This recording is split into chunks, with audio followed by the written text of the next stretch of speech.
Hello, ladies and gentlemen, and welcome into another edition of Slo Ur Roll. It'll be our NFL preview special. We might end up kind of doing two, which is two different perspectives. Next week, somebody else will come in. But with that, special guest in Mike. Special indeed. Mike D'Amico. Mike, I've been trying to get you on here for a bit. It's long time. It's good getting you on here. Yeah, you found a perfect week. I was literally telling my wife. Move the mic a little closer. I was telling my wife. I said, he asked, she goes, "Oh, what are you doing today?" And I told him what I'm doing with this. I go, if he asked me next week, if he asked me last week, I would have given him the third year in a row. I simply can't do it. But I was like, this time I'm like, oh my God, I actually can do it. So I was pretty pumped. So thanks for having me on. Yeah, no problem. Mike, tell everybody, what you do. I mean, you played football at where? So, my college football career was a rather tragic one. So I was all primed to play, Division III football. So gung ho about it. Got hurt at camp, and if anyone's been a college student in freshman year, you change a lot, and I just couldn't get myself going after that. So I just decided to hang it up and just decide to go into fitness and do all that good stuff, because I kind of got into the fitness from being injured, and I just decided that was my passion, and I'd just be a spectator the rest of my life. But you played high school ball at Shrewsbury High? Shrewsbury High School, Yeah, and you are now a personal trainer? That's my full-time job, personal trainer. I'm actually going to be transitioning maybe by next year to the Salem Fire Department, but for now it's just keeping keeping me busy. Yeah. I didn't tell you that, but yeah, thank you. Yeah, but for now I get to do personal training and have a part-time job doing fantasy football. Okay, there you go. So yes, it'll be NFL on the docket today. We will go through the Pats season, probably comb through that schedule after we talk about it. Our NFL predictions, zero in on some teams and major storylines throughout the off season. But with that, let's not hesitate anymore and get this started. I'm going to open with what I think might be the greatest thing I've ever said into a microphone, which was when Joe Burrow made that Super Bowl against the Eagles, while everyone else was saying it's not a big deal if he doesn't win. I was like, are you sure he's going to make it back? Because Dan Marino never made it back, and we know this is a C-class organization, and it has not changed. Mike Brown is 84 years old, and he's not going to change. They're spending all their money on one side of the football. Not only are they doing that, they signed massive contracts to Jamar Chase and T. Higgins, but refuse to pay the cash spending to pay some of this up front. So they are massive cap hits the entire length of their contract. This is how B-class organizations run in the NFL. Howie Roseman would make sure someone's salary cap thing is not going to be a huge penalty year after year after year. He will spend the cash to make sure that happens. And it's ridiculous. In baseball, at least, we understand that the Rays don't make any money. In the NFL, they have revenue sharing, and no one makes more money than the NFL. I think just in revenue sharing alone, didn't every team get an extra $2-3 billion last year? Sounds about right. Yeah. So he doesn't even have to spend his own money if he doesn't want to. But this is how this man thinks. 84 years old, and it's not going to change. Their defense is going to be, again, absolutely atrocious. I don't think the O-line's particularly good. Trey Hendricks was nearly 50% of their sacks last year. They don't want to pay him. They're actively shopping him. This defense is going to be a train wreck. It doesn't matter how good you are as a quarterback. This is the NFL, and he's in the AFC with all the great quarterbacks. You cannot win big. Hell, I don't even think they can make the playoffs if their defense is this tragically awful. It's ridiculous, and poor Joe Burrow is trapped. But this is why I said back then, I don't think he's ever making another one, and nothing has changed. And there's no reason to think it will change. Mike Brown is 84 years old. He has always done business this way. That's why Carson Palmer literally said, I'm done. I'm going to retire. If they don't make the playoffs this year, and it's because their defense has given up 30 points a game, and Joe's forced to throw the ball 50 times, and he's getting wrecked every game, this could get ugly, and this could get ugly fast. Now, I don't know what Joe could do because Mike Brown ain't going to trade him, but I could see Joe's people behind the scenes try and demand out. But they are a clown organization. For a team that's had this much success, they're actually run kind of like a clown show. And I do feel bad for Joe, but I don't believe the hype coming into the season. I think once again, Joe's going to put up great numbers. They're going to be wildly fun to watch. But at the end of the day, when they have to compete with teams like the Bills, the Ravens have a great defense in their own division. The Chargers are well run. The Broncos are well run. The Chiefs are the gold standard. I wouldn't be shocked if they're once again not even in the playoffs. I could not agree with you more on the Dan Marino analogy. It's funny, I was when you gave me what we were going to talk about the day before, first thought was Dan Marino.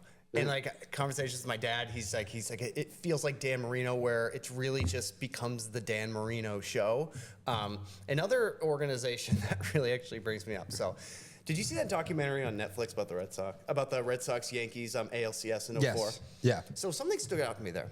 They talked about the fact that the Red Sox pre-World Series, right? Maybe before that run in the 2000s, they were an organization centered around superstars. That's how they made their money. Yeah. Carlos Yastrzemski, Ted Williams, Nomar Garcia-Parra was the poster child for that. Just not a team guy.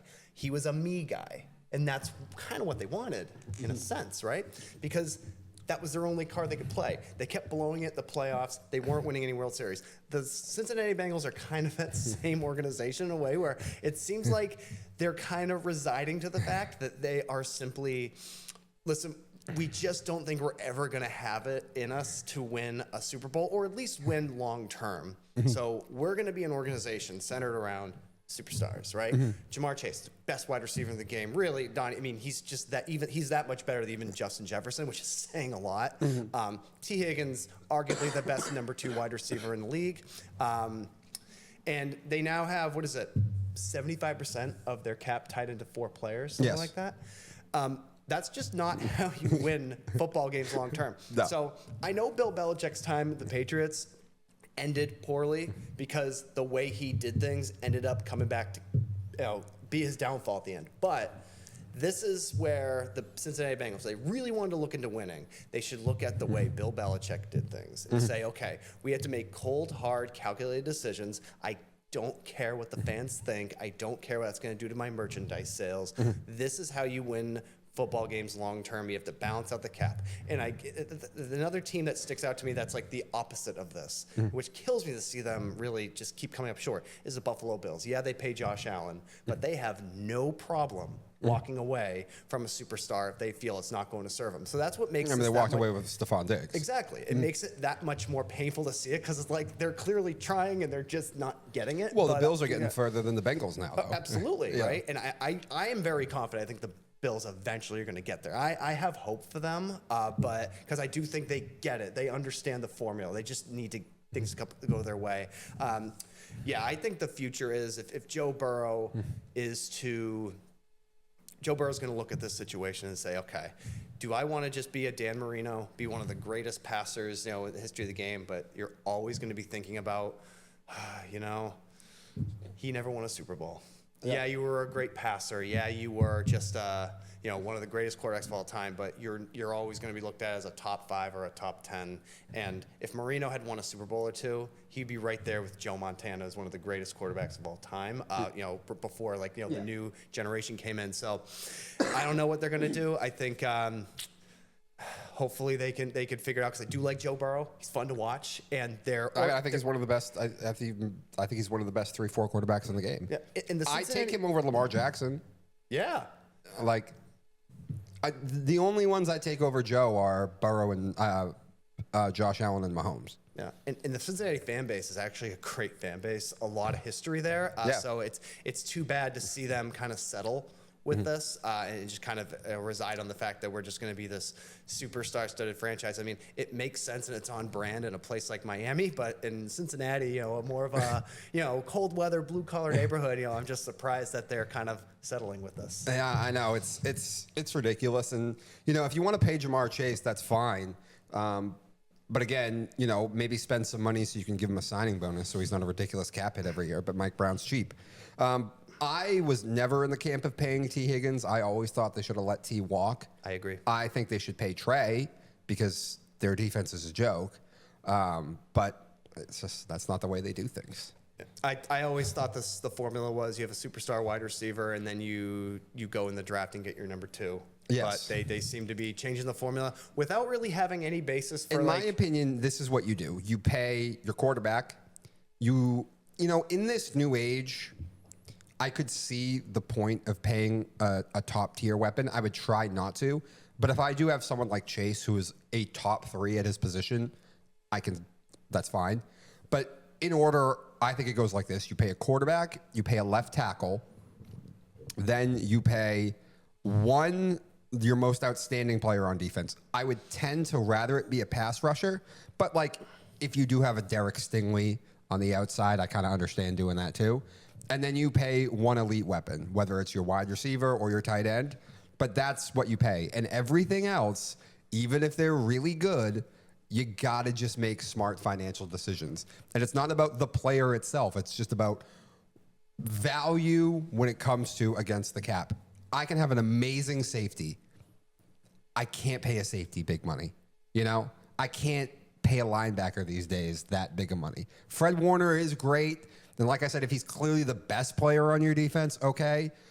But in general, those are the positions that you pay big money to. Quarterback, left tackle, whatever your best defensive player is, usually either a shutdown outside corner or a pass rusher. I tend to go pass rusher. And then your best offensive weapon. After that, you got to go value shopping and you got to make tough calls. Remember when the Patriots were at their height and it was like on an annual basis, Belichick was making these crazy decisions to get rid of, they didn't re-sign Revis. Yes. They didn't, they let Lawyer Malloy go. They didn't re-sign Ty Law. And everyone's saying this guy doesn't know what he's doing. He's, he doesn't want to have any superstars. He's cheap. And I know it's easy to just remember the last couple of years of his coaching career with the Pats, but that's what got them to be so good is he didn't care about that big name. He had to have a team, and the Bengals need to, if they really want to truly think about winning, that's how they're going to have to do it. I doubt they are, though. No, I doubt they will either. I just quickly, when people do rag on the end of the Belichick tenure, I do want to point out that he still coached what was statistically a pretty damn solid defense. And the minute he left the defense with the same players was so bad. And some of them actually being healthier than they were Bills last season was awful. Like, I don't know, man. I blame a lot of Bills' decline on, obviously he never helps himself because he's just not that likable in the building. Yeah. But like Mac Jones was so beyond awful. Like, I don't think you can't win with that no matter who you are. Remember Mac Jones, and even in Jacksonville, everyone was saying, we always would joke about it outside here, like, oh, he needs weapons. He needs weapons. Well, guess what? In Jacksonville, he had Brian Thomas Jr., who was by far the best player he's had in his NFL career, bar none. Guess what? They still lost. Okay? Yeah, I know. He's now going to be with arguably one of the best offensive minds in modern day NFL. Yes. And he's still going to end up a backup. A backup. Come on. That's a different topic for a different day. But, No, I know. It's true. No, he's so bad. All right, with that, let's transition to talking about the Patriots season. There is a lot of hype. They are a trendy pick for over win total. I've seen people playing some money on division, which, again, in the NFL, you don't have to be the best team, but if you have a way easier schedule than the other team, that's sometimes how that pans out. That's true. I would not. I think it's a lock that the Bills are winning this division, unless Josh, Gets hurt. God forbid, gets hurt. Yeah, I don't see any way Buffalo doesn't win this division. I think from a gambling perspective, I do think the value is gone on the number. So if you didn't get it at 7.5, now at 8.5, I wouldn't touch it. But I do think this has a chance to be one of the most improved, if not the most improved team in the NFL. And I do think they have a decent chance at making the playoffs, particularly because I think their division is going to stink. Like, no one thinks the Jets are going to be good. I think Miami has a chance to implode. Like, next week, we might do like this little ranking thing where it's like, what are the implosions waiting to happen potentially? Like, I think Miami might completely implode. But I think Miami is primed for an implosion. They have a quarterback who's good, not great, but very injury prone. Yeah, did you see what's going on? No, I must have missed that. People like showing up late to meetings and stuff. And Mike McDaniel's like, I don't really know what I'm supposed to do other than fine him. It's like, dude. That's not good. I'm like, dude, that's bad. Well, Tyreek Hill, remember at the end of the season, he was quoted in the locker room saying, I'm done here, man. Like something along with paraphrasing. Yeah. As soon as you say that, you're gone. Again, you gotta I go. hate to keep talking about, I mean, we're actually talking about the Patriots here, and I hate to keep talking about Bill Belichick. We're eventually going to stop talking about him, but it's a very good example here, right? Is that you don't have to do Bill. You can do Andy Reid and the Chiefs. Exactly. They kick Tyreek out the door. Exactly. As soon as you say I'm done, okay, see ya. Yeah. Honestly, at that point, even if you have this crazy dead cap hit, like I understand it's a business. It's not my money. I'm okay. You're out. Yeah. We're gonna pay you money. You're gone. We can't. You have to be engaged. And I think that's the problem with Mike McDaniel as a coach, right? Is that I do think that some of his offensive schemes were very creative. He's clever. It's clever. Does appear people are starting to figure him out, but that's a different topic. Is that he's a very lax. He's players coach, right? Yes. Oh yeah, he's there with the players. Oh, they're listening to rap, and he's over there like hanging out with them. Now, there's a consequence to that. Mm-hmm. You try to be, you're their coach, you're not their friend, and it almost seems like Mike McDaniel goes too far into that, almost trying to be this friend to them, and that's not what this is. Yeah, I think he 100% does that. I think you have to set a culture in the NFL. Like, obviously, you can't be an idiot. You have to be clever. But the margins are so thin week in and week out. You're not going to outsmart everybody every single week. There needs to be some sort of standard and culture, and that's how you win games. That's the formula, okay? So when things get hard in the end, to be able to, muscle down, make the plays, come back if you've had a bad start, down 10, stuff like that. Miami doesn't do stuff like that. No. So every time they play a good team, they fold. They didn't do much to improve their defense. They didn't do much to improve their offensive line with a quarterback who has had a lot of concussions. He's not a big guy. He relies on his feet somewhat too. I mean, he's a good passer, but he also needs to move around. I guess my question is for the Patriots. Tom, what are you thinking is, if we were to look back, if we were to reflect on, by January 2026, and say the Patriots had a successful season, what does that bare minimum look like to you? Okay, so to me, you have to dominate the two other teams in your division. So like, you need to go 3-1 against the Jets and Dolphins, right? 2-2 is probably not good enough. Obviously, Drake May needs to be good. That's probably the number one thing. Drake May needs to show significant improvement from last year to then this year and look like he can be a high-end starting quarterback in this league. He doesn't have to be that yet, but you have to be able to see that he could. And I would say you're anywhere from, someone's going to be like, that seems like a failure, but again, the margins are thin. It could be one weird bounce, one fumble away from being 8-9. If they went 7-10, but they lost one or two really weird games that really just could have gone either way, and Drake looks like he's massively improved, I would actually still call that a successful season. Now, I'm aiming for 9-8 because I think they can get there. But again, if Drake May has good numbers and looks good, and they win and they lose a game because at the end of a game, a ball gets fumbled and bounces right into the defender's hands, or, somebody nails a 55-yard field goal to win the game at the end, and you go from 8-9 to 7-10. I'm not going to say it's a failure of a season just because of that one little, thing that went wrong. Because again, close games sometimes have high variance. So, and obviously the last thing, penalties. They have to clean up what the problems were last year. Play sound football. Drake May looks much improved, and anywhere from 7 to 9 wins, I would call a successful season. I tend to agree with that. I think context is key with this. I do think that I'm willing to go as low as 6 to 7 wins, even if it's. See, to me, six is too low. I think 6 is too low, but I think there is wiggle room for 6, and it has to be based on this, right? Yeah, fluky losses, okay, like long field goals, whatever. They play good team. They play the good teams that they play them tough. If they play a couple teams that they're supposed to beat and they dominate, but they're kind of playing sloppy football, I'll accept that on some level because I think so much of it is on Drake May. If Drake May goes out there and looks like 2019 Josh Allen. So Josh Allen 2018 was kind of a wash, whatever. He was, all the things they said Josh Allen they were afraid of, didn't really protect the football. He ran too much. He wouldn't slide. 2019 came in, he looked like a real, true starting quarterback, and I believe, and he also improved as the season went on. So, if Drake May can look like 2019 Josh Allen, they say, okay, there's some pieces there. I'll call that a success. But I think the 6 wins also has some more contingencies. If the wide receiver, if Steph Diggs has a good year, and more importantly, if Kyle Williams has a good year, that's telling me, okay, they actually drafted a good receiver.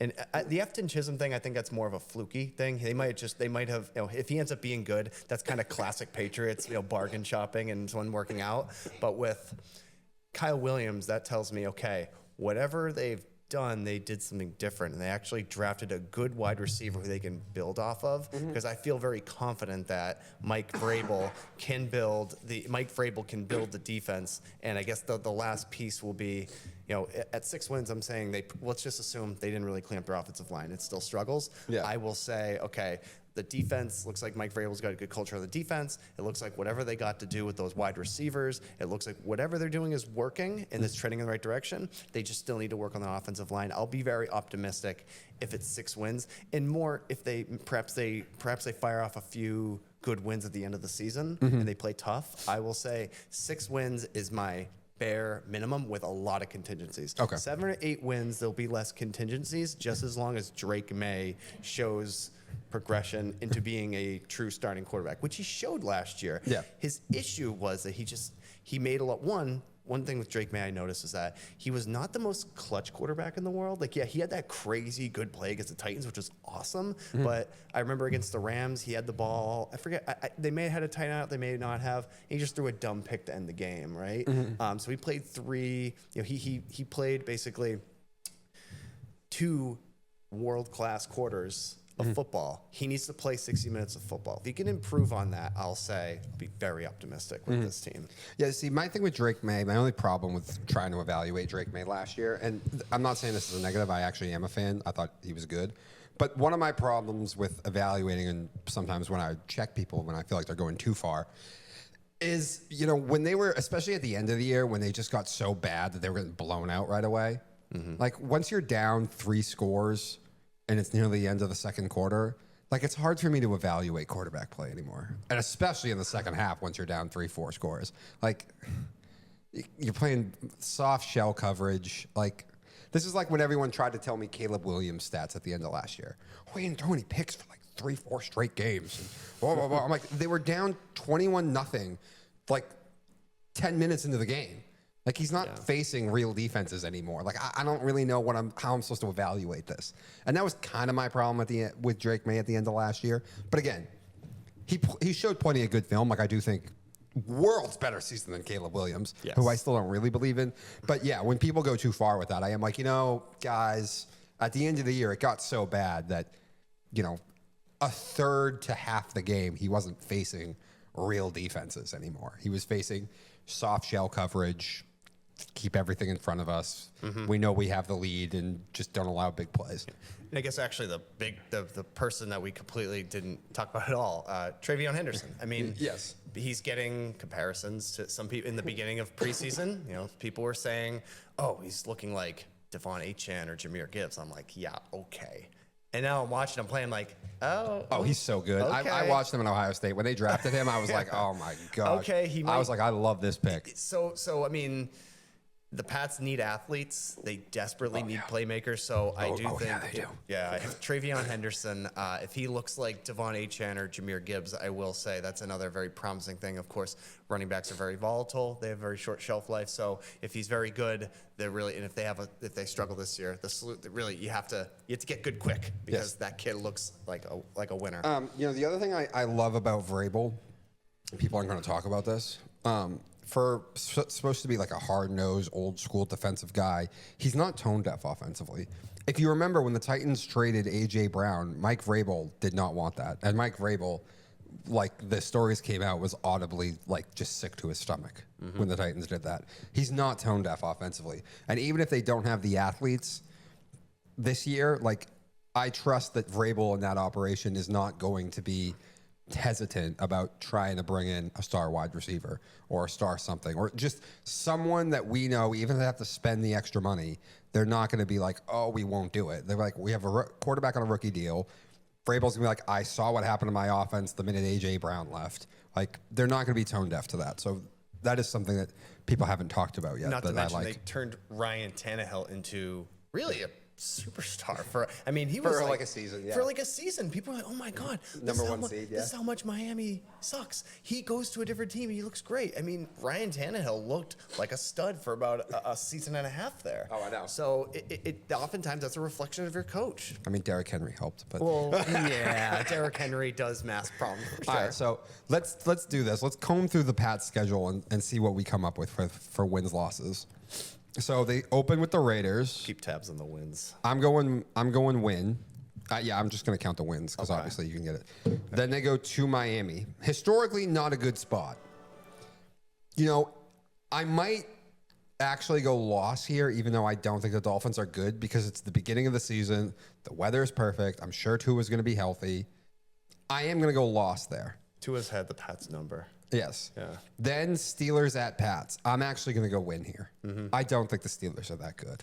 I think their offensive line is still in shambles. Aaron will be serviceable. Like, I do think the Jets, like, he played decent at the end of the year, but, 41 years old. The O-line's not great. They haven't been able to run the ball in like 6 years for some reason. I'm going win. Panthers at Patriots. Panthers are actually, in my opinion, sneaky good. I'll still go win, though. Yep. Pats at Bills, loss. Patriots at Saints. I think the Saints might win 2 games. They're one of the worst teams. I think they're one of the worst teams I've ever seen. Patriots at Titans. You gotta say Vrabel's gonna get up for that game. That's true. I'll go win. Browns at Pats, win. So that's 6. Falcons come in and face the Pats. I'm going to go. At this point, I do think we're at 6 You know wins what? right now. I'm going to go. I'm going to go win. Go win? Okay. You go win, though, so you keep track of what you have. Okay. Pats at Bucks, loss. Jets at Pats, win. Patriots at Bengals. Bengals will be fighting for their playoff lives. It's in Cincinnati. I'm going loss. Giants at Patriots. This is a sneaky one. I'm actually going to go loss here. The Giants have a very good defensive front. Listen, I know there are issues. By this point, I don't think Russell's going to be the starter anymore. They got a really good defensive front. I'm going to go Giants win. I'm going to go upset there. Okay. Bills at Pats, loss. Pats at Ravens, loss. Patriots at Jets, win. And then Dolphins at Pats, I'm going to go win also. So that's, well, you have 9, I have 8. Okay. No. You only have 8? Because I said. Oh, the Falcons. I You had said the Falcons. just only because. See, I would have thought you were just going to give them a win over the Giants, though. No, I'll agree with you on that. I think it's sneaky. I think you're right. I just think the one thing with the Falcons was like they're just being too successful. It's sandwiched between Bengals, Bills too. Maybe they're looking ahead to Buffalo, having a good season. Ravens right after that too. So yeah, I think it's easy for the Patriots fans to get really excited, but we have to realize that their offensive line is still a work in progress. The defense was not good last year, and No.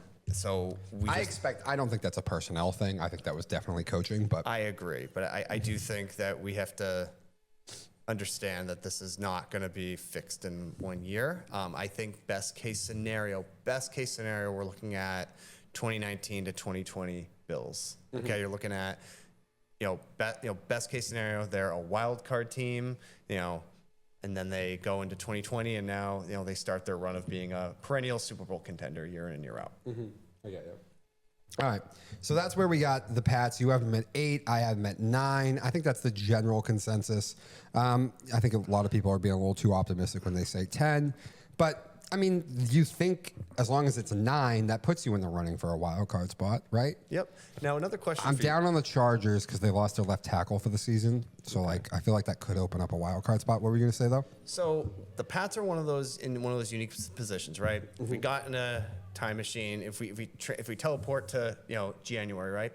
And if somebody said to me, the Pats are only going to win 6 games, Pats only won 6 games this year, I would say I'm not surprised. If you sat me down and said the Pats won 11 games this year, I would say I'm not totally shocked. Going through that not schedule, I'd be totally pretty shocked. surprised if they won 11. I would say I'm not totally shocked. Anything past that, I'd be like, no, you're lying. But Yeah. that's kind of where I feel, because if the hype is there, if the media doesn't do what the media does sometimes and overhype things, and like Travion Henderson is truly just this phenom of a back, Kyle Williams is one of the best wide receivers in the draft. It could happen. Unlikely, but I would say even if 11 wins, I wouldn't be totally shocked by that. All right, moving on quickly here. Let's talk Indianapolis for a second. AR. So, when they brought in Daniel Jones last season, I kind of knew AR was done. Like, this GM and this coach are fighting for their lives. AR's been a complete mess. They're not going to want to go with him. They brought in Daniel because they want somebody safe and hope that they can get themselves to enough wins to maybe save their jobs. But AR is a cautionary tale, and I said this when he was drafted. Josh Allen has gotten a lot of people drafted that shouldn't have been drafted. I get looking at the raw talent and wanting to make this pick, but you don't make it as a top 5 pick. You make it in the second round or the third round. These quarterbacks, man, are getting overdrafted like no one's business. And this might be the worst of the worst. Then throw on the fact that not only it's twofold, right? When you look at the history of the NFL, these project guys, they usually fail more than they succeed. But I get taking a big swing. But you can't use a top 5 pick on it, because the top 5 pick needs to be a starter. You have to be pretty damn sure he'll be a starter, or that's so much that you just wasted. The other problem is, when you use the top 5 pick, no one is satisfied with him sitting on the bench at all. And that's what happened in Indianapolis. There was no way in hell AR should have played his first season at all. He should have sat on the bench the entire season. Patrick Mahomes didn't even play his first season, and he was way more polished than AR, even though people said Pat was raw out of college, and he was. He backed up too much schoolyard football. But AR is a mess. And I've said this, I can't launch a ball 70 yards like him. I've played baseball my whole life. If you gave me a ball and we just had a 10-yard throwing competition, I'm pretty confident I'd be more accurate than Anthony Richardson. So this is just a cautionary tale. I am all for swinging big at this position, but if a guy is this raw, you can't take him in the top 5, because, again, the pressure to then play him is going to just mount and mount and mount. And, of course, with their owner, he was played 6-7 games in, and it's been an absolute mess. The gold standard in how you do this is the Green Bay Packers. I think they drafted Jordan Love at the end of the first round or in the second round. Yeah. And he sat for 3-4 years. When you take a project, a major project like this, you have to think in your mind he's sitting for bare minimum at least a season and a half, and I would rather it be 2. So this is a cautionary tale, and Josh Allen has gotten so many people drafted that had no business getting drafted where they were. It's a great outlier, and I get trying to get that. In the history of the NFL, this fails more than it succeeds, though. Well, keep in mind with Aaron Rodgers, once upon a time, he was a project quarterback too. He sat behind Brett Favre for 3 or 4. He was drafted in 05. He didn't start. He wasn't started till 08. Yeah. So that's kind of how the NFL used to be in a way, right? You sat behind players. I know Tom Brady was never supposed to be a starter, but I think him sitting, I don't think he would have been the quarterback he was had he had not sat that rookie year. Mm-hmm. You're spot on, but don't forget Lamar Jackson. So Lamar Jackson was taken in the second round, and he was not seen as an NFL quarterback. Great runner, great athlete, but his passing was kind of suspicious, right? Mm-hmm. But he went in I believe 2018. He played the last half of the season. I think after Flacco, I think Flacco got hurt. Was it Flacco got hurt or was it performance? I forget. I think it was performance. Okay, so Lamar Jackson went in. Harbaugh figured I have nothing to lose here, and he did great. And again, then I believe was Josh They ran Allen. an extremely collegiant offense, though. It worked. I mean, they no, it worked, but I'm just saying won they the didn't playoff throw game. him in and say, "Hey, run a normal NFL offense." Yeah, and yeah, right. Josh Allen, I believe, was actually drafted that same year. Actually, no, was Josh Allen drafted that same year? I'm not exactly sure. You know what? Okay, so I got to go back and look at that. I guess I'd be curious who the the quarterback was, so Josh Allen went in, the Bills took a chance on him and ended up succeeding big time. Because then Lamar Jackson, I actually believe, was drafted like a round later. I think you started to see these running quarterbacks who really started to succeed in the NFL. I guess Michael Vick was kind of the poster child for it, but he was looked as an outlier. The NFL looked and said, Michael Vick is not the rule, he's the exception. Yeah. And then Carolina went in and drafted Cam Newton, and once upon a time, Cam Newton was a pretty damn good passer. Yeah. And they said, oh, maybe these kids coming to the NFL now can run and pass. And yes, when you can get some of that, but again, AR comes in, he had I think he had like a 54% passing. Yeah, in college. Completion I think he only started one full season at Florida. Yeah. And the team wasn't even that good. It wasn't like he was a winner. No. In the Colts in general, too, this is not surprising about the Indianapolis Colts, because if you really think about it, who are the Indianapolis Colts if they don't get the number 1 overall pick to get Peyton Manning, which you don't get the number 1 overall pick because you're good, and then you get the next number 1 overall pick and Andrew Luck. So you get the 2 greatest prospects the NFL's ever seen, and then you get those guys. Yeah, of course you succeed, but what's your track record outside of those guys? No, it's not good at all. I mean, you're the organization that John Elway refused to go to. Yeah, exactly. And it's funny. It's funny you say that, actually, because I think the consensus seems to be that some of the greatest quarterback prospects to ever come into the NFL, it was John Elway, Peyton Manning, Andrew Luck, and Trevor Lawrence. Yeah. So John Elway was almost going to be drafted by the Colts. Yeah. Peyton Manning was drafted, Andrew Luck was drafted. So really, this is actually the luckiest franchise I've ever heard in my life. Exactly. But yeah, cautionary tale, and I'm telling you, it's the Josh Allen effect that's getting some of these kids drafted. All right. We're going to take a quick break. When we come back, a few more topics, and then our NFL division picks, so stick with us, guys. And we are back at Slo Ur Roll. Moving on. I've talked about this at least once, but I think twice.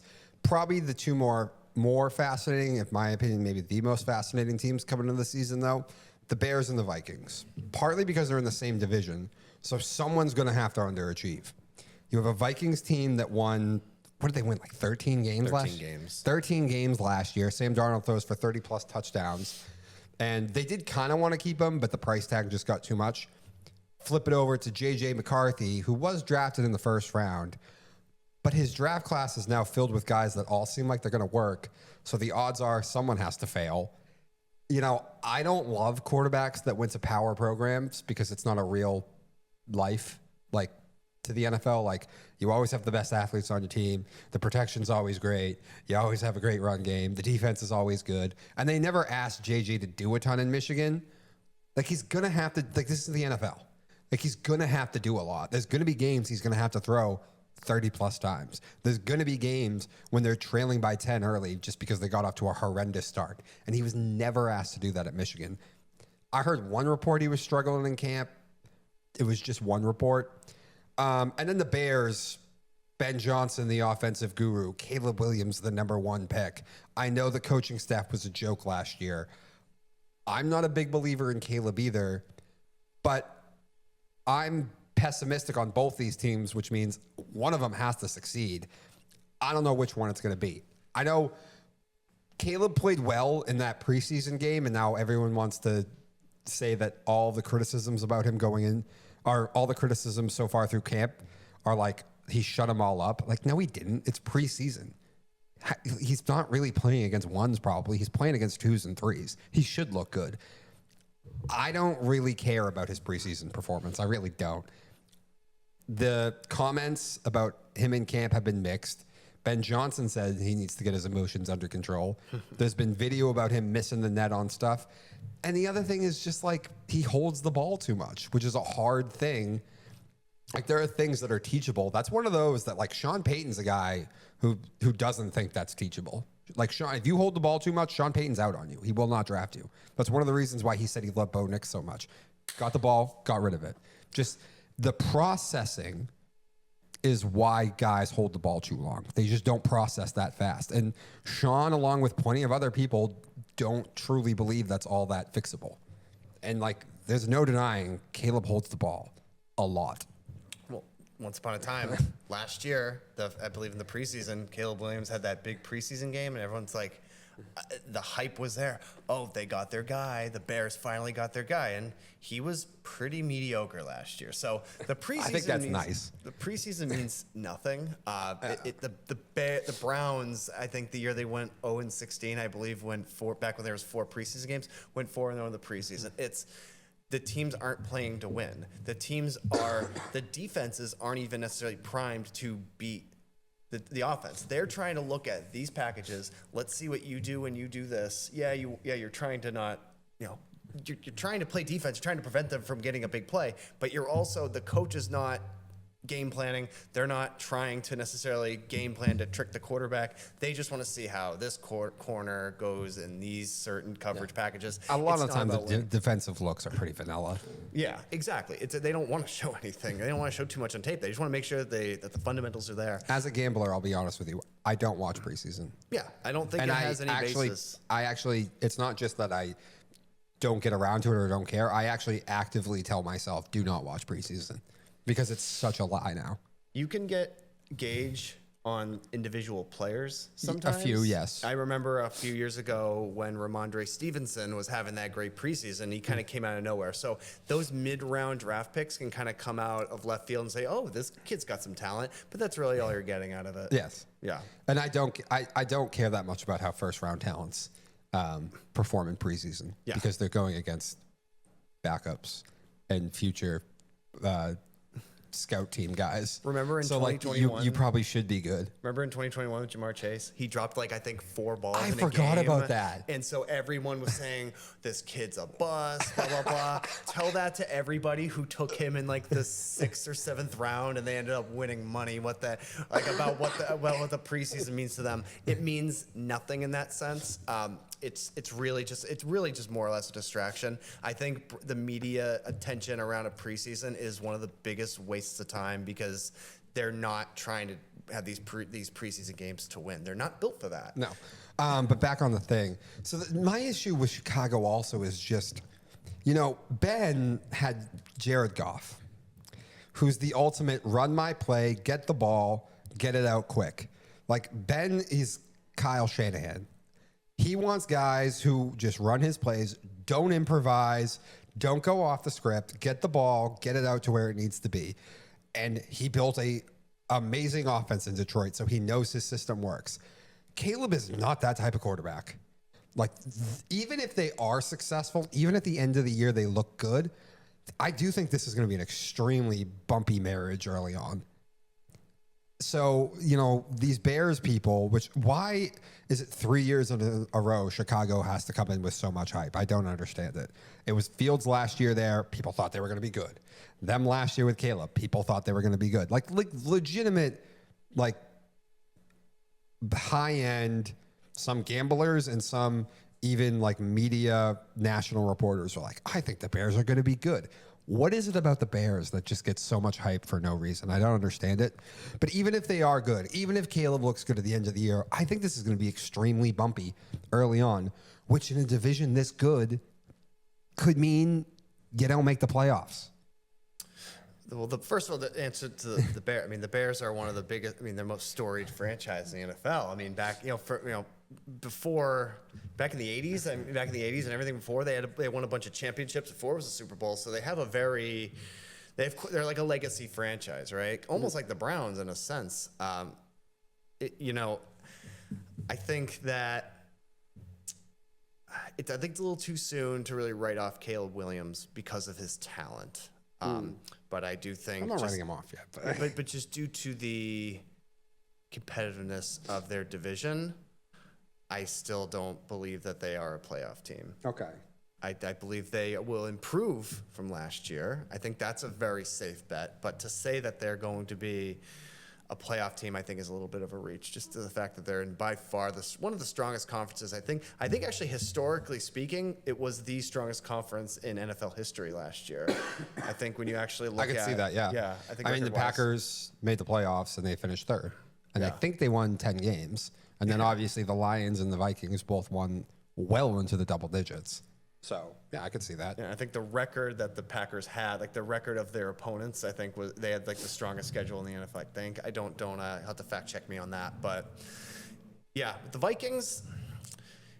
I think the Vikings are a classic case of they overperformed last year. Do I think Kevin O'Connell's a great coach? Yes, but also they have an obscene amount of talent. I mean, you have Justin Jefferson, Jordan Addison, and you have Aaron Jones, and I do think they are going to be even more improved having Jordan Mason. I think Jordan Mason's actually kind of a sneaky player. I think he'll have a great season. But I think you're anytime you was it 13 wins, I think you're primed for a regression. But I wouldn't say that if you get 10 wins this season, I think it's still a successful year for them. No, I definitely think it's a successful season. Technically, it's a regression, but I would say that the Vikings. Who do you believe in more between the two? Between the Vikings. Oh man, I just don't like JJ. I was just not a fan of him coming out of college. It should be the Vikings I believe in more because it's a proven staff. They're all back. The weapons are awesome. I don't know, man. I guess you got to ask. So I'm having a tough time stomach that. But like again, I guess JJ doesn't even have to be that good. Do you think Sam Darnold though was able to find?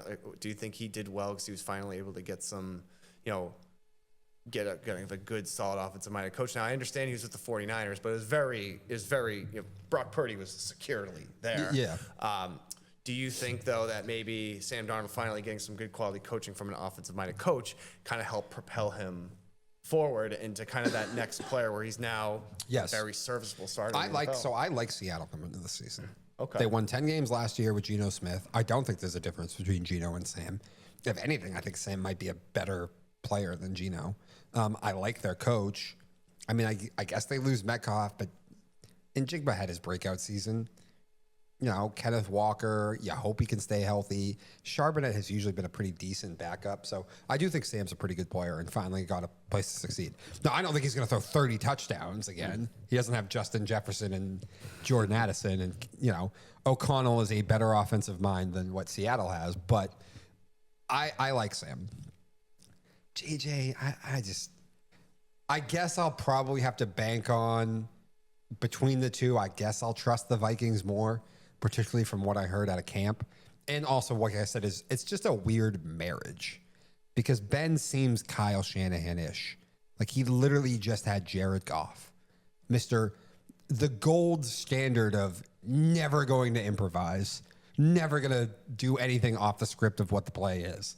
And now he goes to a guy who's, a lot of backyard football, a lot of just hero ball running around. And that's, these offensive gurus, they want you to just run their freaking play. Sean's, your Kyles, like they're not wired like that. We'll have to see. Yeah. I do think that the Bears are definitely. I think the Vikings are primed for a regression, but I think just by default, I think you're going to trust the Vikings more. Okay, I see that. Yeah. All right, so quickly, we're each going to pick a team that we think is primed for a breakthrough season and then primed for some serious regression. Let's start with a positive. I'm going to go with my breakthrough team. I'm going to go the Carolina Panthers.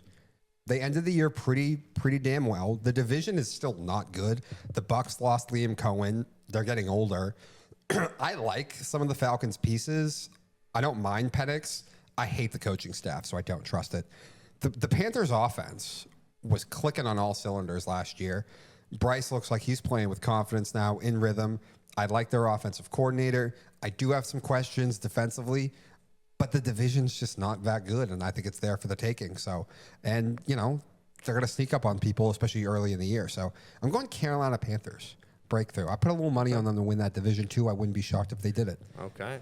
My breakthrough is going to be the Denver Broncos. I know they made the playoffs last year, but it was a pretty short exit. I think Bo Nix really, as you talked about with Sean Payton, he likes to see a player, a quarterback who's got a quick release. Sean Payton's also just an offensive guru. He's the guy who turned Drew Brees into a superstar. He was the guy where basically anybody went into that Saints offense, they looked great. And they have a great culture for defense there. They've had that for a couple of years now. Didn't he string a winning season together with mostly Jameis Winston and Taysom Hill in his final season? He made second to last year, maybe. I think he made Jameis Winston look like a very solid starter. I mean, I think in that before he got hurt. Yeah. I think Sean Payton's just really that guy. He's got that secret sauce. I think he sees the game the right way. I actually see Sean Payton in many ways almost like that we see the Bill Belichick from a defensive standpoint. I think Bill Belichick can throw any guys out there and put a very good competitive defense out there. I think Sean Payton can take any guys and put a good competitive offense out there. And I think that, they're playing the Chiefs twice, the Chargers and the Raiders. I think the Raiders are gonna improve kind of by default, but I still think the Raiders have a long way to go. I think the Chargers, my prediction for the Chargers is they're going to kind of stay the same. I think that this is a team that's primed to really kind of take that next step, and I would not be the least bit surprised to hear them in an AFC Championship game. All right, I like that. Yeah. All right, so now our team due for an implosion or due for some serious regression. I mentioned it earlier in the show. I'm going Miami. I mean, you got guys showing up late. Mike McDaniel, like, oh, hell, all I can do is find him. What am I supposed to do? Tua gets hurt a lot. They've never addressed the offensive line or defense. Tyreek Hill is out the door. Is he holding out? Is he going to play at all? I don't even know what the story is there yet. I think he's going to play. Okay, I wouldn't be shocked if he didn't. No. Would you be shocked if week 1 comes around and he's not playing? Because I wouldn't be. No. Achan gets hurt a lot already. I don't know what their tight end situation is. Mike was able to trick people for about a year and a half, 2-year span. That only lasts so long. I truly think that this team could be a 4 or 5 win team. I think they could be really, really bad. So that's mine. Which is to build off of that, which is to really say something, because the AFC East is still not a strong conference. I mean, you have the Bills, but the Pats aren't great. The Jets aren't good. So to win 4 or 5 games, I mean, that's going to be Mike McDaniel's job there. My team to implode, I still think they're a playoff team, but the Detroit Lions, I think their window of opportunity was last year. They completely blew it. Classic Lions. I think Jared Goff is a system quarterback. I think he needs the right coaching staff. He needs the right players. And I do think he has the players for sure. But this division that they're in is going to be very, very tough. I just don't think they improved from last year. So I know I said earlier. And they lost both coordinators. I think that's the big thing. Right. Yeah. There you go. I mean, we saw an Eagles team make a Super Bowl, get blown out by the Bucs, and barely make the playoffs, get limped into that playoff because they lost both coordinators. And then, year later, win the Super Bowl? That's a good point. To making my argument even stronger. Now, with the Lions, right, I said earlier with the Vikings, if the Vikings go from 13 wins to 10 wins, I don't see that as a major regression. But if the Lions won, 14 games last year? Or was it 15? I think it was 14. 14 games. If they get, say, 10, even 11, I'm going to say 10, and let's say don't win their division. Yeah, that's a regression, because this is a Lions team that this is supposed to be their time, and they completely blew it last year. And anything beyond that same record and getting to that Super Bowl or the NFC Championship game, we'll give them that. It's going to be a regression, in my opinion, because there's no excuse to have that talented of a roster and not get back to that promised land. The fans have been waiting too long. Oh, yeah, 100%. All right, so that has been our picks for sort of dark horses, breakthroughs, and then teams that could really disappoint. NFL division predictions. This is what the meat of any NFL preview show is about. We are finally here. Let's start with the AFC. In the East, I got the Bills winning the division. I don't think a lot of people are going to disagree here. We don't have to do the entire standings. I have the Pats finishing second. Whatever you want to put Miami and the Jets, nobody cares. Do you have I'm guessing you probably have the Bills winning this division too. Yeah, the Bills, that's the easiest one. Again, the only thing, I mean, if Josh Allen gets hurt, sure, that may not happen, but that's a lock, as much of a lock as I think in the entire NFL, to be honest, more than the Chiefs by far. I also have the Patriots. I don't think that's more of an indictment on the other two teams than it is actually a testament to them. But then I have Jets and Dolphins, but I'm not super confident with that. It could be the Dolphins, but it could just be because the Jets are that much worse. Okay. In the North, I have the Ravens once again winning this division. I have the Bengals in second. I do have the Bengals in a distant second, though. I have Cincy potentially missing out on the playoffs completely. Again, you can't be this bad defensively. Maybe they sneak into one of the last wild card spots, but I have a gap between the Ravens and the Bengals. And then I have Steelers, Browns. I think most people would have that. Browns, I mean, come on. Joe Flacco, Kenny Pickett, Dylan Gabriel, Shador Sanders. Like, come on. This team's not good. You said exactly what I was going to say. There's nothing more for me to add there. Okay. In the South, I do think there's sneaky value on the Jags to win this division. I will still pick the Texans, but just throwing it out there. I think there's a sneaky value there. The Texans, massive injuries at the wide receiver position. Some regression last year from C.J. Stroud. I like the coaching staff. I don't love the O-line. I don't love the offensive weapons anymore. I like Liam Cohen going to Jacksonville. Trevor Lawrence's last hoorah there. And they'll have a way easier schedule than Houston. But I will still pick the Texans. Texans, Jags, Titans. I think the Titans are massively improved. If you still can get the over 5.5, I would slam that all day long. And then the Colts in last place. I feel the same way. So if I were betting on this, I would bet on the Jags because I feel that there is a reasonable path for them winning this division. But I would say for this purpose, I got Texans, Jags, Titans, and Colts as well. I still think, I think the Colts might be in trouble here. Oh, they're definitely in trouble. I think everyone's getting fired in that building. Yep. In the West, I will finally pick it. The Chiefs will not win this division. It will be the Denver Broncos who win this division. Chiefs in second, Chargers in third. All three of those teams make the playoffs, though. I was going to pick the Chargers, but then when you lose your star left tackle for the whole season, that's a major problem.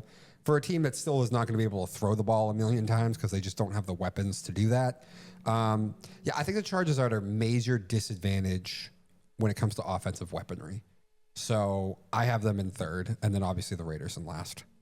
Well, I'm not going to agree on the. I think the Broncos are an ascending franchise. I still think this is the Chiefs' division right now. I don't think that they're done winning the division. I do think that it's time for the Chiefs to maybe have an early exit. This might be the progression of a dynasty, is that they have a few years of early exits. I'm just going on history. It's how the Pats were. But you still have them winning the division. Still have them winning the division, though. Okay. But I do have Chiefs, Broncos. I think I wouldn't be surprised if Chiefs at 14-3, and then the Broncos one game out. Man, when you win all those one-score games, I think Kelsey's finally going to be a shell of himself. Oh yeah. Too old. They won a lot of lucky games last year. That usually comes around the year after. But I get it. Sticking with the king until someone finally topples it. That's usually the best way to go anyway. Yep. But then, of course, the Raiders. I think the Raiders still have I do like Geno Smith. It was just by default going to be an improvement over last year. I still think they're a bottom feeder franchise until I'm proven otherwise. In the NFC, we'll start with the East. I don't think we can argue about this yet. I love Jaden Daniels. No one's a bigger Jaden Daniels fan than me. Well, we know. I don't love the Terry McLaurin stuff coming into the camp. The Eagles are still just the class of everything. Offensive line, defensive line, where games are won up front.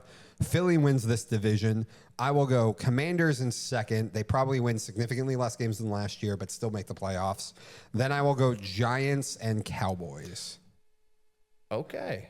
I think the Cowboys are awful. I think this is Al Davis at the end. They hired a coach that no one was even considering for an offensive coordinator position. Dak has been banged up 2 of the last 3 seasons. Micah wants out. I think this is a terrible team. I still think you look at the overall roster. I think you still have some of the best players. I think the Giants have the better. I think the Giants have the better overall roster. I think you can make the argument the Giants are a quarterback away. Okay, this might be the first time on the show we're going to have to agree to disagree on that. No, that's fine. Listen, I don't think. I honestly. Maybe not quite a quarterback away, not Super Bowl, but quarterback away from being a fringe playoff team. I think the Cowboys still have a reasonable path to being a wild card type team. I would not be surprised if this is the division in the NFL that has 3 teams in it. Like I said, this is not me saying that the Cowboys are going to be, this isn't their year. But I think 9-10 wins is not out of reach for them. I still think the Giants will improve. I love Brian Daboll. I do think they are trending in the right direction, but I think that's like a 7. I think it's like a 7, maybe 8 win team. So I think this will be one of the stronger. So do you have Eagles, Commanders, Cowboys? Oh, yeah, sorry, yeah, I should have clarified. Oh yeah, without a doubt, Eagles, Commanders, yeah, no question on that. I think the Terry McLaurin stuff is a little concerning. I don't think it's. I just don't think that's going to impact them as much as people might be saying. Okay. I think Jaden Daniels is a baller. He is, but they also won a couple of fluky one-score games, and again, that luck does seem to it usually flips the year after. Yep. In the North, I have the Packers. They have had a beautifully quiet offseason. No one has talked about them at all, while everybody else is just the Bears in this media storm. The Lions lost everybody. The Vikings have a new quarterback, and Green Bay's just consistent sitting there. Everybody returns. They got off the rails a little bit last year because Jordan Love got banged up right away. The Lions have the brain drain of both coordinators. I like Green Bay to win this division. Lions in second. I will go Vikings and Bears. Both the Vikings and the Bears are not making the playoffs, though. I couldn't agree with you more on the Packers. I mean, they've only improved from last year. Jordan Love was a little banged up. I think he underperformed. I think he's going to come back and kind of have more of a 2023-esque type of season there. Yeah, 100%. Packers, absolutely. I think the Lions are still going to make the playoffs. And then the Vikings and the Bears. I could still see. I'm going to have to choose between the Cowboys and the Vikings there. But definitely Vikings in third place, and then the Bears. They're just not there yet. I mean, I think they're going to be. I think it's the best, the most, maybe not best because the high end part, but like even the Bears, even as pessimistic as I don't see them only winning 5 games. I see them being right behind the Vikings. Yeah, okay. 7-8 wins. In the South, I'm gonna be bold. The Carolina Panthers, easier schedule. Bucks are a bit older. They lose the offensive coordinator. I like Baker. I don't love Baker the way everybody else does. I do think he's still very dependent on the coaching staff and the roster around him, which is not meant to be a diss. That's 90% of quarterbacks in this league. Let's be honest. And if I was still going to rank it, I would put Baker as a top 10 quarterback. He'd be 10, but I haven't been about a top 10 quarterback. But, Godwin, 2 major injuries. Evans is older. The defense, their defense is getting really old, actually. And you're losing Liam Cohen. I like the Panthers, man. Easier schedule, young, no pressure at all, really, still. So I'm going to go them. I'm going to go Falcons, Bucks. And then Saints, god-awful. Their Vegas win total is 4.5, and I'd still take the under. They are awful. Sorry, New Orleans. I love you, but your team sucks. I don't fully agree with having a big regression. I think the Bucks are kind of going to stay the same. I think listen, I think the Falcons, the Bucks might finish with the same record. Yeah, well, I mean, okay. I think the Bucks are. I mean, I think Baker Mayfield's still kind of. I think he's kind of in that resurgence era of his. I think he's still kind of showing where he could be a great quarterback in the NFL. Mike Evans is old, but he's still a performer. I can't pronounce his name. You know exactly what I'm saying. That kid they got in the first round. I am not even going to try to pronounce it, but I mean, you're not getting a wide receiver in the first round for him to sit on the bench. And quite honestly, the Bucks have done a pretty good. They're not the Patriots when it comes to drafting wide receivers. Usually, the guys they draft in the first round typically work out. So I like him there. Bucky Irving's young.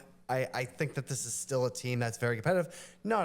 It's not an NFC Championship team by any means. I think the Bucks are going to stay exactly the same.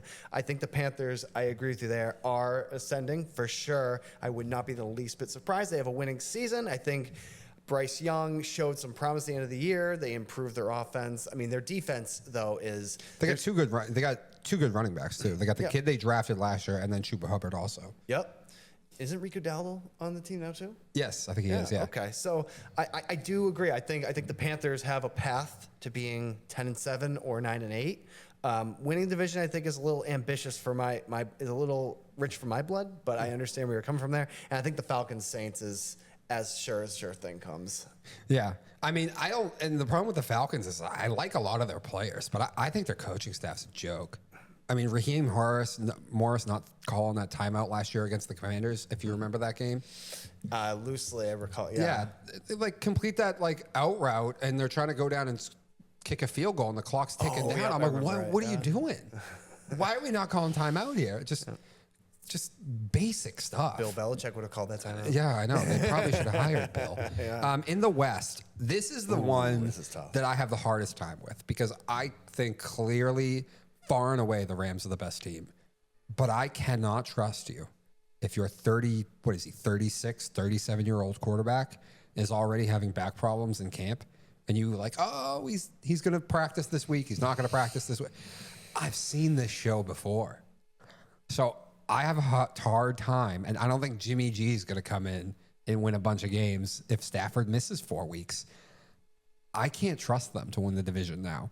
Even though I think they're the best team, I'm going to go Niners. And I don't like the Niners, but they got an amazing break with the schedule. After this is over, after the show's over, you should take time to go look at their schedule.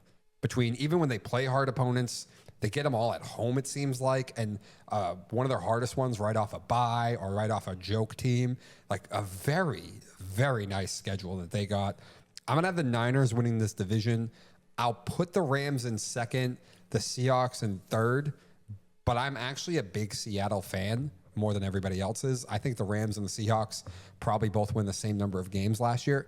I don't understand the dissing on Seattle. They went 10-7 last year. I don't know if everyone's forgetting. They had the same record as the Rams. I don't think Sam Darnold to Geno Smith is much of a difference. So I have that, and then I can't trust the Cardinals. Kyler's wildly talented, but he's a roller coaster. I think they're going to be the same thing they've always been. Wildly entertaining. Kyler will be maddening because he'll show you the flashes that he can be great, and then he'll have games that he almost looks disengaged or just stinks. So that's how I have that division. Yeah, Dom, we're not. This isn't going to be like the NFC South. We're going to be spot on agreeing here. The 49ers have the easiest I believe, other than the Pats, I believe have the easiest schedule. I think I'm not sure what the rankings are, but they're right there with the Pats. And 49ers have quite a bit more talent than they do. Yeah. And so I think this is an easy path for them to win the division. And then I have the Rams. I'm a little bit more. So Matt Stafford, he's having some back issues, but also he's an old man at this point, right? Yeah. I think he's managing his, as you get older, you get smarter and you manage your injuries in a much more smart and analytical way. So I do think that, and he's dealt with injuries before. He's been, he's always been praised for his toughness. I like the Rams here because they still just have the talent to they could have, there's still a path they can win the division, but I just think the 49ers are going to have too many easy breaks for them to not win it. I think the Seahawks and Rams, I could see them having the same record. That wouldn't surprise me. The Cardinals, they're just the odd man out here. I know. Yeah. All right, so that has been it. I guess we're wildly different in the NFC South. We don't agree on the Cowboys. And then you have the Chiefs still winning that division while I have the Broncos. Yep. So a few differences, mostly seeing things aligned, but a few big key differences. All right. So with that, we're getting ready to finish it up. Let's quickly talk about two coaches and teams that we have zero doubt that they're going to win their division. It's not about division at all anymore. That's irrelevant. And that's Sean McDermott and John Harbaugh. How much pressure do you think they're under this year? I'll give you my answer after you give me yours. And you can tell me which one you think, or are they both? If they both fall short again, are their jobs potentially in trouble? Sean McDermott. I don't think John Harbaugh's jobs. I don't think John Harbaugh has any pressure whatsoever. I think Sean McDermott has all the pressure. Hey, John definitely has some pressure. There's some, but I think the difference is we blame Lamar more for the playoff failures, whereas in Sean's case, Josh Allen has usually played pretty damn well. And it's Sean that's gotten exposed. You think about also with John Harbaugh. I mean, Lamar played good in that divisional game. It was really just a drop pass by Mark Andrews. But also, John Harbaugh's won a Super Bowl, man. He's had teams that have. Wait, no. That's a little revisionist history. Oh. Remember how the game started? You're talking about when they beat the 49ers in 2012? Is that what you're talking about? I thought you were talking about last year when the Ravens lost to the Bills.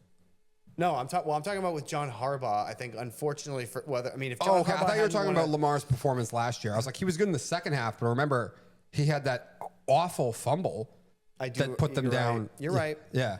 But again, I still think that's more pressure on. I think that's Lamar. Oh no, I know, but you just said Lamar played well in the thing. I was like, did he play that well? I was like, he played well in the second half, but he also put him behind the 8 ball in the first half. No, I didn't clarify what I was saying. Okay. I think the pressure is on Lamar. I don't think the pressure is on John Harbaugh. I think John Harbaugh's hit every high note to tell me that you're you're just a generationally great coach. He's won a Super Bowl. That's helpful. Yeah. But not only that, he won the Super Bowl as a wild card. He went through Peyton Manning and Tom Brady to get to that Super Bowl. And then not to mention all the years where they've gone into the playoffs and outperformed. They almost beat the Pats in that 2014 divisional game when they were just a wild card team. I think John Harbaugh has no pressure. I think McDermott has all the pressure, right? I mean, he has, because also you just got to look. I mean, again, the Ravens have won 2 Super Bowls in like the last 25 years. The Bills haven't. The Bills have been were a perennial doormat for 20 years. They went to 4 straight Super Bowls and lost. This is not a team that can be as patient, and I don't think Sean McDermott has demonstrated that. That you just give him the benefit of the doubt. Exactly. I mean, unfortunately, you keep losing these games at some point. Situationally, usually. Yes, exactly. So you got to ask yourself, okay, John Harbaugh's found ways to win games because he's a situationally aware coach. He doesn't always go in with the most elite talent, but he finds ways to win. Again, think about all the great Andy Reid. Okay, yeah, Patrick Mahomes is a great player, but like think about all the games they've gone to where they're not the most talented team, and they've gone in, they found ways to win. The Patriots did that for 20 years. I think Sean McDermott has all the pressure on him. I really think. It seems like the problem the Bills are having is that last year was that they made it to the AFC Championship game. I feel like if you make it to the AFC Championship game, that usually allows you to keep your job. But because I think it creates enough doubt in the media and in the fans' minds, say, oh, maybe we should give them one more shot. I think the Bills have to they have to lose in the wild card round. And I think if they lose in the divisional round again, I think that's where you got to say, okay, I think we got to try something different. Yeah, I don't know. I kind of think it's Super Bowl appearance or bust, actually. It depends on how they lose it. Does it? I think if it's a because if they lose another close game, then it's the same thing. Situationally, he's not good enough. I mean, listen, if Josh goes out and plays his worst playoff game yet, maybe Sean's safe. But if it's the way they've lost all these games, the definition of insanity is doing the same thing over and over again and expecting a different result. I think eventually you have to reach a point where, like, Sean, we don't think you're a bad coach, but, like, we got to win a Super Bowl or we got to make a Super Bowl. And, like, you've been here so many times, like, you get to that point where definition of insanity is same thing over and over again. So I think if they lost another close game in the championship or divisional round to the Chiefs, I think he'd get fired. It seems almost unfair, but here's a real. They'll have their pick. Who would not want that job? But no, we understand that. But I know where you're going with this. No, not necessarily. But who do you think is going there? I mean, how about that for some drama? You know exactly who I'm saying. I know, but you're talking about Belichick. I know exactly. How funny would that be? But jokes aside, who do you think would be the next guy in line for that job? It's a tough one. It's a tough one. It's got to be it's a guy who wants to go in and says, I know I can win. I'm not rebuilding anything. I just go in and it's a finished product. Go. Yeah, I can't really think of anyone right now. Do you think do you think I'll give you one. Go. Nick Saban. I was just about to say that. How crazy. I was thinking, like, does a college, he was successful at the NIL, and college football is a lot more like the NFL now than it used to be. I wouldn't be surprised if Nick Saban goes in and says, this is a finished product. I just need to go in and play and coach good situational football, which who plays better situational football than Nick Saban other than the Iron Bowl in 2013? And also, everyone like, he failed in the NFL. He failed with the Dolphins. Yeah, it's the Dolphins. And they weren't that bad. It's not like they were winning 4 games. Also, Drew Brees failed a physical, and then the Dolphins didn't want him anymore, and he went to the Saints. So, like, if Drew Brees passes the physical, do we really think Nick Saban ever goes back to college? I wonder if Like, I don't think so. I think the Dolphins are just a perennial. They don't get the best out of anyone. I'm pretty sure if he had Drew Brees, though, he would have had plenty of NFL success. I'm not saying he's winning Super Bowls because it's still Miami, but like, I'm sure he has plenty of NFL success. Now, we say this theoretically, but do you think if the Bills get to the NFC Championship game and they lose again, and do you really think the Bills would have the stones to go out and say, we're going to move on? I do. You do? I do. Okay. Again, you reach a point where it's just like, again, definition of insanity is doing the same thing over and over again, expecting different results. I think they'd be like, this is like the 4th year now. I think I saw a stat where is no quarterback and coach, whoever won a Super Bowl, didn't at least make one by, I think it was their 5th year together, and this would be their 6th year together. Yeah. So I kind of do. I kind of think they would. That it very And then well have could the happen. pick. And listen, they know they're going to have their pick of the litter. Whoever the best candidate is. And I don't think Nick wants to go back to coaching per se. I think he's done. He's old. He's pretty, I don't know. He's the youngest 70 whatever I've ever seen. Yeah, that's true. I think that's one job he'd listen to. Because how could you not? Yeah, because you don't have to worry about developing a quarterback. And boy, that's the last pelt on the wall. What if he won a Super Bowl? Is he the greatest coach ever? I mean, it depends. It all depends on how Bill does in UNC. We're not saying UNC doesn't have to go in and win national championships, but if Bill goes in and creates a winning program year in, year out, I think we're going to say, okay, Bill's still the guy? Okay. Bill's still the guy, but I mean, let's not discount. That means, but if Nick would have a championship at LSU, multiple at Bama, and an NFL one. Yeah, for sure. But also, I guess I'd be curious. Tough. It's a new the college is the college is a much different place when he was there. It's almost like pre-free agency. It's like how they say, oh, they won before free agency, blah blah blah. Bill won during modern day free agency. Nick Saban won. Listen, I'm the biggest Nick Saban fan, but Nick Saban won pre-NIL. He had more control over his players. He doesn't have the control anymore. No. So we'll see. I wouldn't be surprised. I hope it happens. That would be I don't like so interesting. I don't like hearing guys get fired, but love a good drama. Oh, yeah. All right, so that has been it for Slow Your Roll this week. Thank you very much, ladies and gentlemen. Thank you, Mike, for coming on. I think Thanks for having me, Dom. I think that went well. That was a pleasure. Have a great rest of your week, ladies and gentlemen. Thank you.